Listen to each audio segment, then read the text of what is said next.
They say grief changes you, and they were right.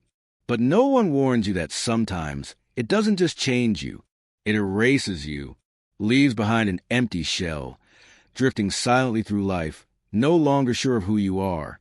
It's been 6 months since Emma, my fiancée, left this world.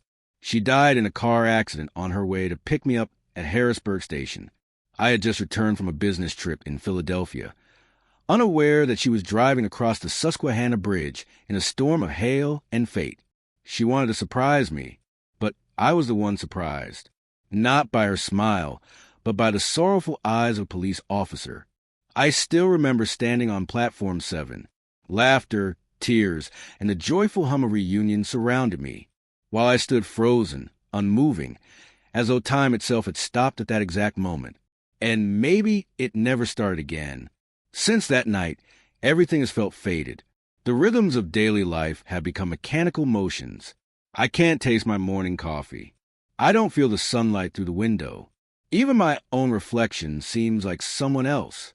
I'm still breathing, but in some way I died too. No goals, no dreams, no Emma. They say time heals all wounds.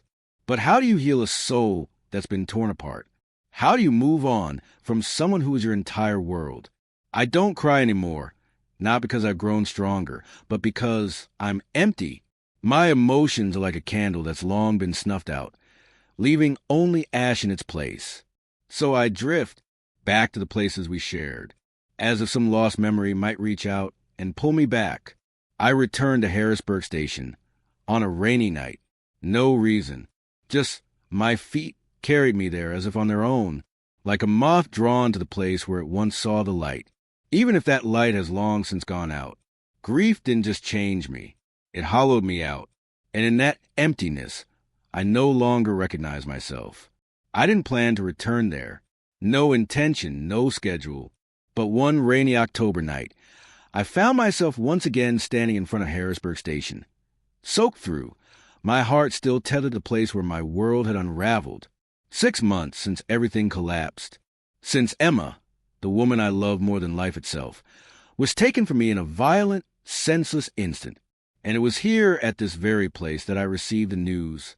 Harrisburg Station, Platform 7, once filled with love and anticipation, now haunted by a silence that crushed the air from my lungs. That night, I just walked. The drizzle tapped on my shoulders like cold fingers, guiding me back to the old corridors. I had no ticket, no destination, and no intention of going anywhere. But deep down, something whispered that I needed to return to the last place where I still felt whole. The station was nearly empty. Just a few guards and rows of silent wooden benches. The air was damp, echoing with the soft drip of rain from the leaking roof. I wandered the hallway, eyes scanning the windows where rain ran down like tears too tired to fall. Everything was the same, and yet nothing felt familiar. The world hadn't changed. Only I had, or rather, I no longer was myself at all. I approached the departures board out of habit, not expecting to see anything unusual. But then, like fate reaching out with an invisible hand, I saw it. A strange line of text glowing among the usual destinations. The Keystone Limited, 11:43 p.m., Platform 3. I blinked. I'd never seen that name before. It sounded like it belonged to another century. And stranger still, it wasn't displayed in modern white LED. It shimmered in amber light, soft, flickering, almost breathing. I checked my watch. 11:35 p.m. Something about it pulled at me. Not curiosity, something deeper. A feeling that maybe, just maybe, I had to do something. Maybe it was desperation. Maybe it was a fragile hope of finding a thread that still connected me to what I'd lost. I didn't know what I was searching for, but I knew that rainy night at Harrisburg Station, something was beginning, some silent story stirring to life. I don't know why I looked at the board that night. Maybe it was just old habit, the reflex of a man who once waited for Emma to step off a train, beige umbrella in hand, that radiant smile lighting up my world. But that night, as I stared at the screen, something made me stop. The Keystone Limited, 11:43 p.m., Platform 3. I blinked again. a name that meant nothing. I had traveled the Harrisburg, Philadelphia line for years and never once seen it listed. And more than that, the letters weren't modern. They glowed amber, not white, pulsing gently like they were alive, soft, mysterious, and undeniably inviting. 11:35 p.m. I hadn't planned on going anywhere. I had no reason to board any train.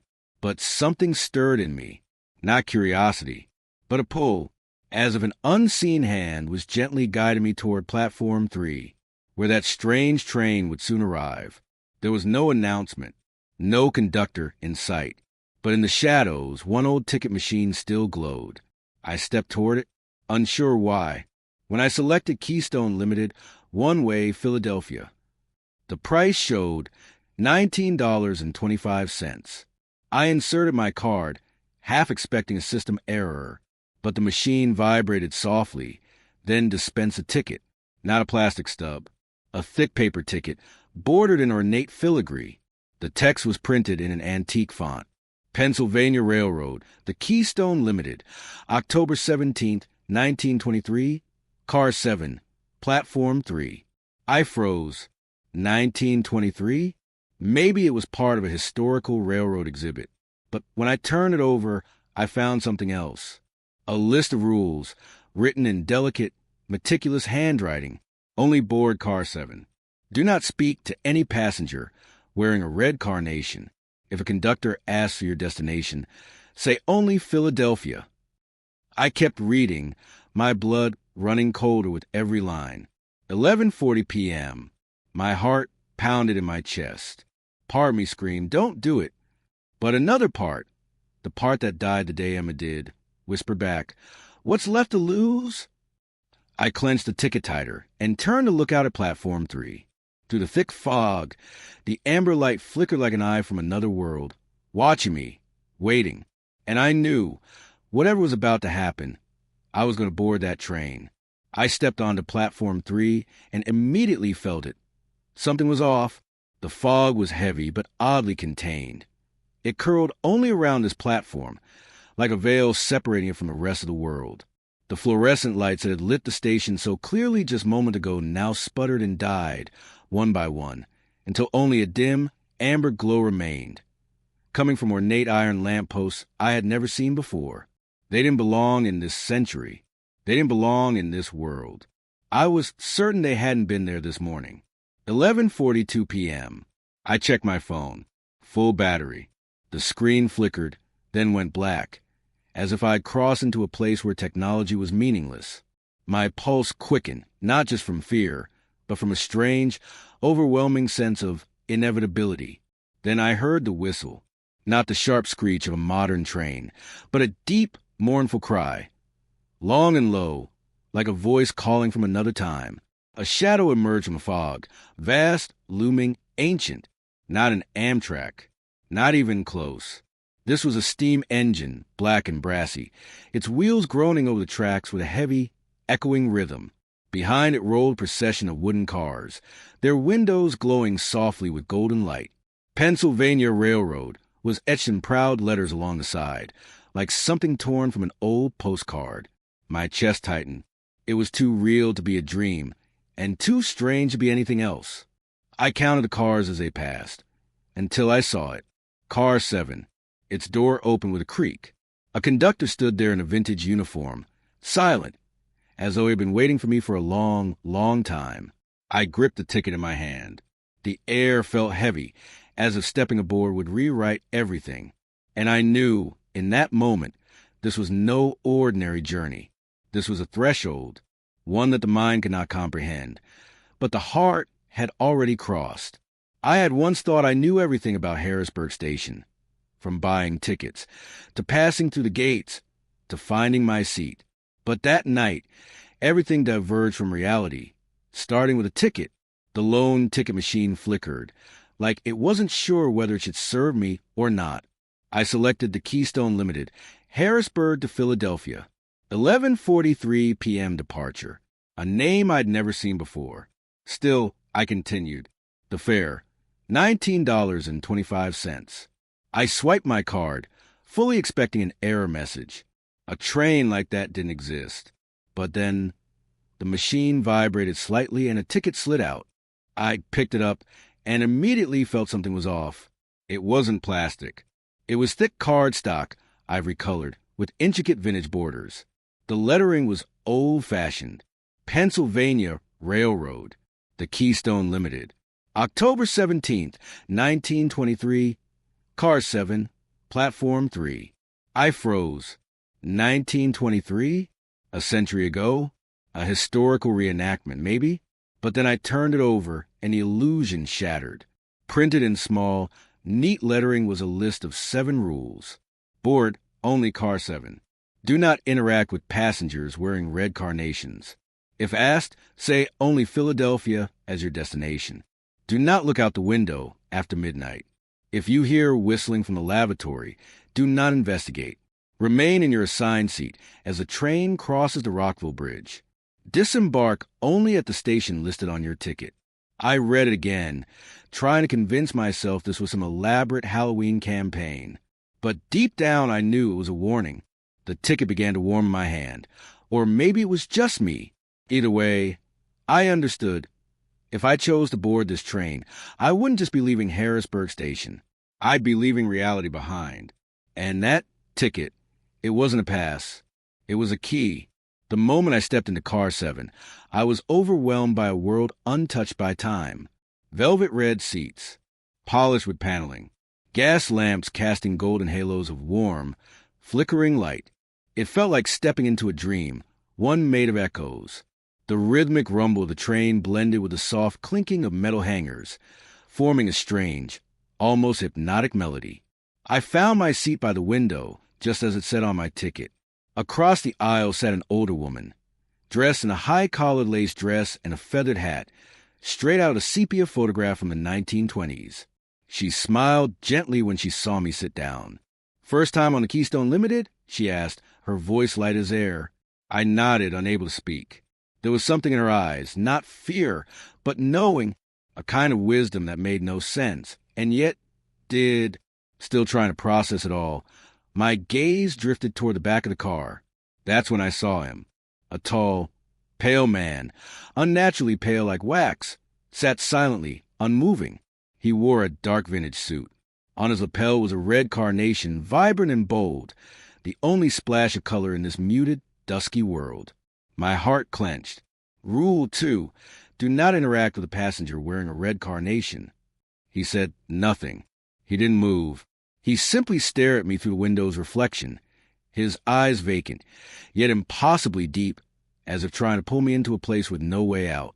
I turned away quickly, pretending not to notice, but his presence was like a crack in the air, beautiful, yet unsafe. Moments later, the seat beside me was filled by a young woman dressed in a navy blue suit, wearing a small hat and carrying a vintage handbag. She smiled politely and introduced herself. "I'm Catherine Dawson, visiting my sister in Philadelphia." I nodded, cautious, but grateful. She wasn't wearing a red carnation. Even so, I couldn't shake the weight of the gaze and enter the car, or the strange rules that were slowly proving real. This was no ordinary train. This was a journey across the threshold between the living world and something unnamed. The iron wheels groaned against the tracks as we approached the Rockville Bridge, an old stone span stretching across the Susquehanna River. I recognized it immediately. This was where Emma had died, exactly 6 months ago, on a frozen, rain-slicked night, while rushing to pick me up. The grief I thought had settled surged up again like a tide. Midnight struck. The gas lamps overhead flickered like they were on the verge of extinguishing. The light turned to murky amber. Everything around me seemed to pause. I gripped the armrest tightly, remembering Rule 4, do not look out the window after midnight. But some unseen force pulled at my gaze, slow and irresistible. My eyes drifted to the glass. In that liminal blur between light and shadow, I saw vague shapes moving outside, not water, not trees, but figures. They floated just beyond the window, brushing the glass with pale fingers. At first, it was a soft tapping, then louder, more frantic, like they were trying to break through. Suddenly, a man sitting a few rows away, someone who hadn't followed the rules, turned to look outside, his face twisted in horror, eyes wide, mouth open, but no sound came out. No one moved to help him. He stood, walked like a sleepwalker to the connecting door, and opened it. A cold wind rushed in, and he stepped out, vanishing into the dark as if he'd never existed at all. I felt unmoored, drifting between timelines, between a lost past and an unwritten future. And then, from the end of the car, the man with the red carnation rose. He walked past me slowly and dropped a folded slip of paper into my lap. I opened it with shaking hands, scrawled in elegant, curling ink with the words, "She died because you were late. Want another chance." The sentence hit like a curse. How did he know? How could he know that it was me who had messaged Emma that night, who asked her to come get me, to brave the storm? I wanted to scream, to tear the note apart. But somewhere deep inside, a voice whispered, "If you could go back, would you choose differently?" Then came the whistle. High, sharp, unnatural. It shrieked from the bathroom door, an eerie, keening sound like something calling from the other side. I shut my eyes tight. Rule 5. If you hear whistling from the restroom, do not investigate. I stayed still, focused on my breath. Catherine turned back toward me, her eyes wide, lips trembling. "You shouldn't be here," she whispered. Then she lowered her head, as if saying more might cost her something she couldn't afford. The train tilted, just slightly unnaturally, as though being drawn somewhere physics didn't recognize. It roared as it reached the heart of the bridge. I clutched the burning ticket in my hand, my heart torn between two truths. Stay safe in a broken present, or answer the call of the past, risking everything, even my soul, for one more chance. I thought of Emma, of her last glance, her voice I never got to hear. If I could make it right. Suddenly, the train was bathed in light. The scene outside changed.